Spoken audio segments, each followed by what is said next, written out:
So today, I want to talk about something that happened at the United Nations on April 7th that I think most people completely misunderstood.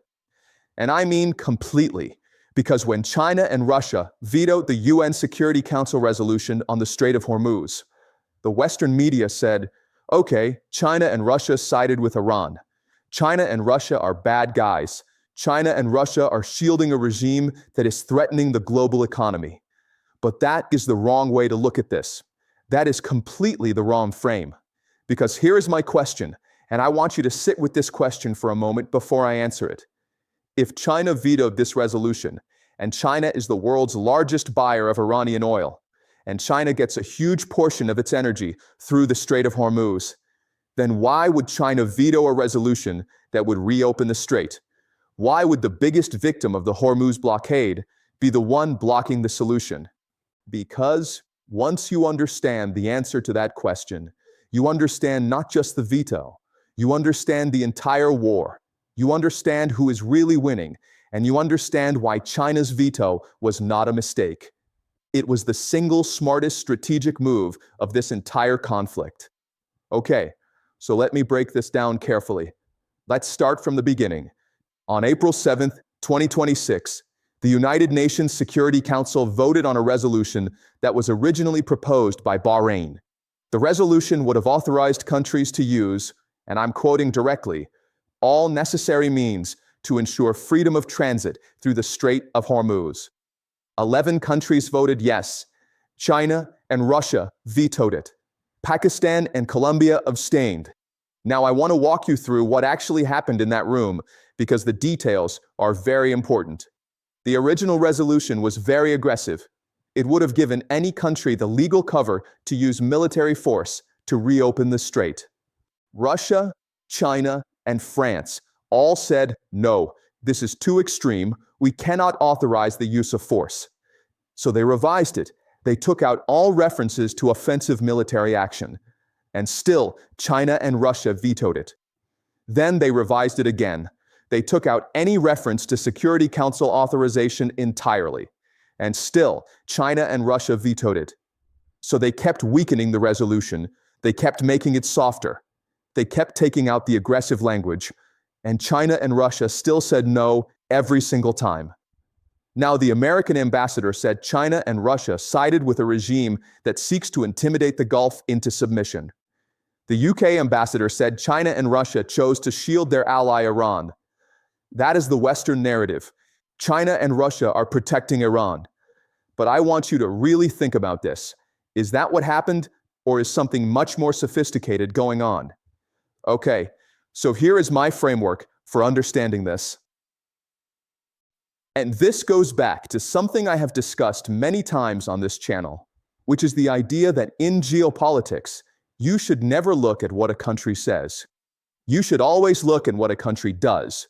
And more importantly, you should always ask, what does this action actually benefit? So let's apply this framework to China. China imports approximately 10 to 11 million barrels of oil per day.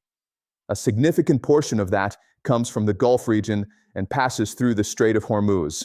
So in theory, China should want the strait open. In theory, China is being hurt by the closure of the strait, right? Well, here is the thing.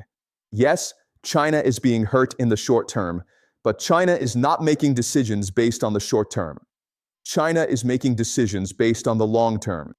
And in the long term, this veto is one of the most strategically brilliant things China has done in a generation. And I want to walk through this step by step, because each step builds on the last. Step 1. Understand what the resolution would actually have done. The resolution, even in its watered-down final form, would have given the United States and its allies the legal legitimacy to use military force in or around the Strait of Hormuz. It would have been the United Nations saying, yes, America, you have the right to be here. You have the right to control this waterway. And here is what that means for China. If America successfully reopens the Strait of Hormuz by force, and Iran is defeated or forced to back down, then America has demonstrated something extremely important. It has demonstrated that it can still control the world's most critical energy choke point. It has shown that the American empire, even in decline, still has the muscle to decide who gets energy and who doesn't.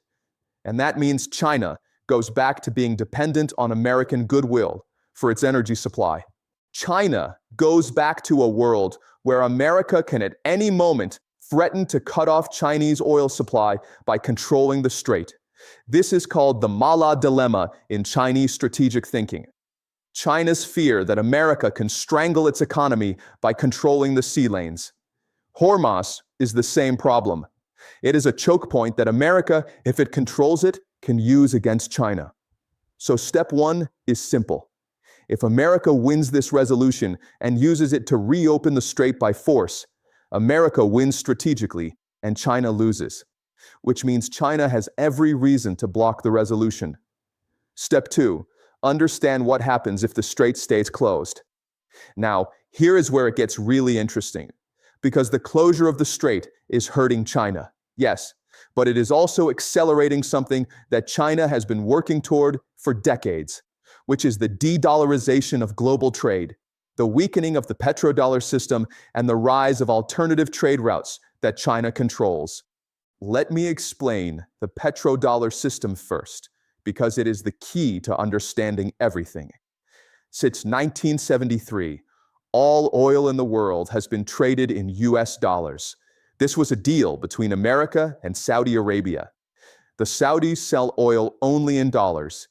America protects the Saudi regime because everyone in the world needs oil. Everyone in the world needs dollars. This creates permanent global demand for the US dollar.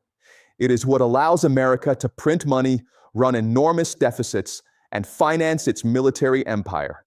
Without the petrodollar, America cannot afford to be America. Now, what happens when the Strait of Hormuz is closed?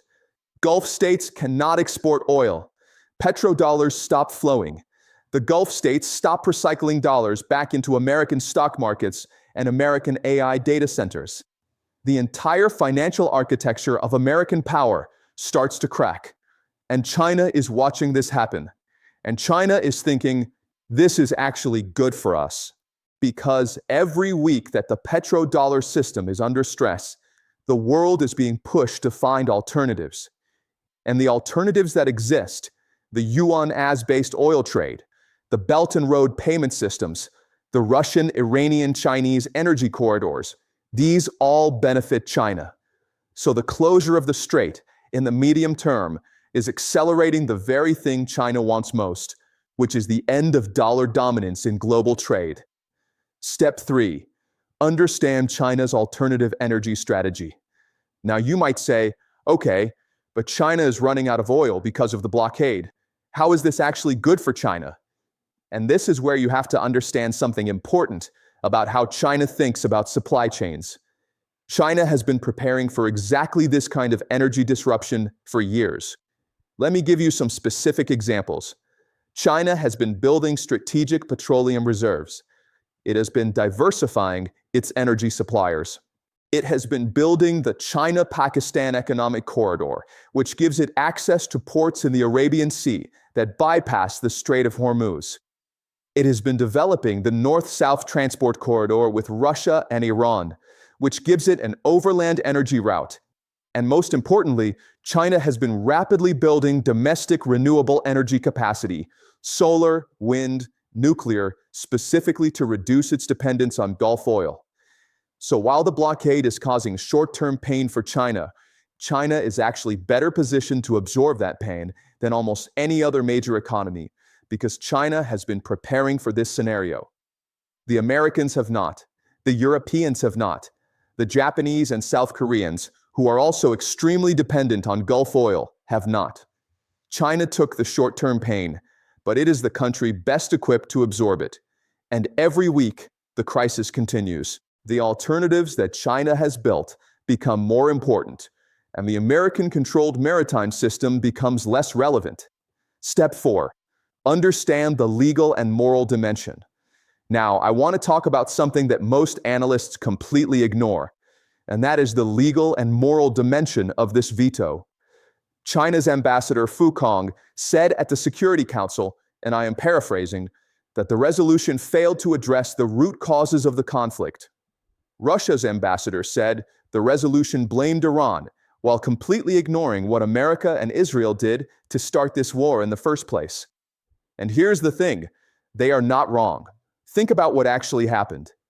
America and Israel launched military strikes on Iran, a sovereign nation. They bombed Iranian nuclear facilities. They killed Iranian leaders. And then after starting this war, America went to the UN and said, Iran is threatening the Strait. Please give us permission to use force against Iran. Think about the logic of that. You start a war, then you go to the international community and say, please authorize us to use force against the country we attacked because they are fighting back. This is exactly the kind of move that the rest of the world, the global South, Asia, Africa, Latin America, has been watching for decades. And the world is tired of it. When China vetoed this resolution, it was not just protecting Iran. It was saying something to every country in the world that has ever been on the receiving end of American power. We will not give America a legal stamp of approval for this. And the reaction globally was very different from the Western media narrative. Much of the world saw the veto not as China shielding Iran, but as China enforcing basic principles of international law. You don't get to attack a country and then get UN authorization to punish that country for defending itself.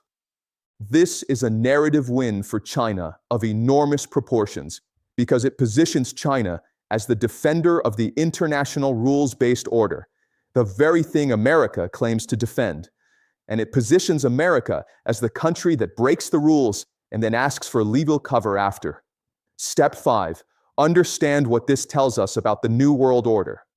Okay, now, I want to zoom out because I want to put this veto in the context of something much bigger, which is the question of what kind of world we are moving into.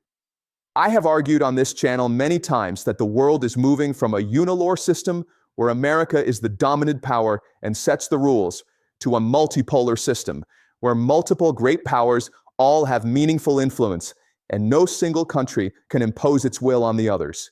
The veto on April 7th was a very clear signal of where we are in that transition, because what China and Russia essentially said is this: the United Nations Security Council is not America's rubber stamp. We have a veto. We will use it. And there are things that America wants to do, things America believes it has the right to do, that we will simply block. Now, think about what this means strategically. For 30 years, since the end of the Cold War, America has operated with a degree of freedom that no other power in history has had. If America decided to invade a country, it could. If America decided to sanction a country, it could. If America decided to use the UN to authorize its actions, it usually could, because Russia was weak and China was not yet powerful enough to consistently push back. That era is over, and the Hormuz veto is one of the clearest signals that it is over. Because now you have a situation where America goes to the UN to get authorization for something it considers a basic, obvious humanitarian necessity, keeping a major waterway open, and it cannot get it. Not because of procedural tricks, but because two of the world's most powerful countries looked at what America was doing and said, no, we are not going to help you with this. This is a massive structural shift in how the world works. And most people are not paying attention to it because they are focused on the military dimension of this war. But the political and institutional dimension is just as important, because the United Nations Security Council is the last remaining institution of global governance. And China just showed the world that it will use its power in that institution to block American unilateralism. Okay, now let me tie all of this together, because I want to give you the complete picture of why this veto was the smartest move of the entire war.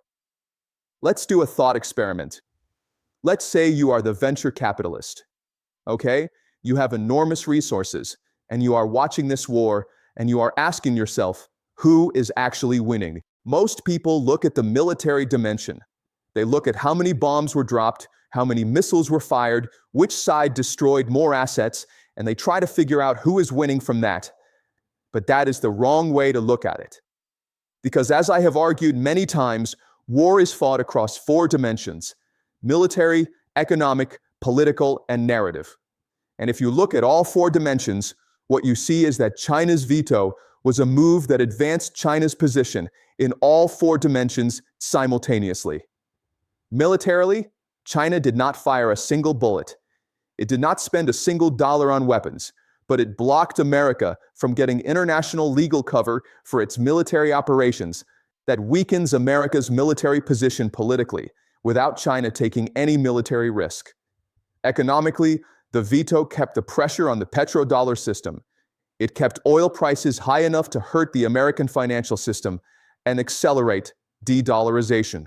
And it did this while China's alternative energy infrastructure, its reserves, its overland routes, its renewable capacity helps it absorb the pain better than its rivals.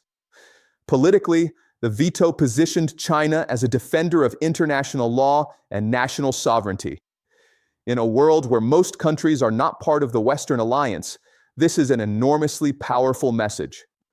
The Global South, which has suffered from decades of American military intervention, largely sees China as being on the right side here. And in the narrative dimension, China is now telling a story about itself that is very appealing to most of the world. We are not the aggressor. We are not the ones bombing sovereign nations.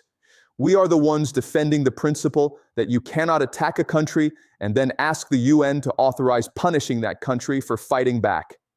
So in all 4 dimensions, the veto was a win for China, and it cost China almost nothing. That is what smart strategy looks like. Now, let me address one more thing, because I can already hear the counter-argument, and it goes like this. But China is hurting from the oil shortage. China cannot afford this strategy indefinitely. Eventually, China will have to negotiate a reopening of the strait. And to that I say, yes, you are right. China cannot sustain an indefinite oil shortage. Nobody can. But here is what matters. Who runs out of time first? America is running out of interceptor missiles. America is running out of political will at home.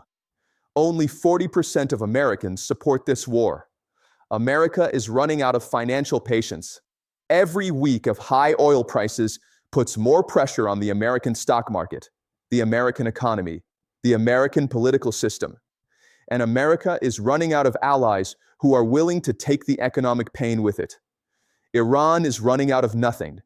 Iran's economy is actually benefiting from the lifting of sanctions that this war has inadvertently caused. Iran is generating more revenue from oil sales than it has in years. Iran has been preparing for this war for 25 years.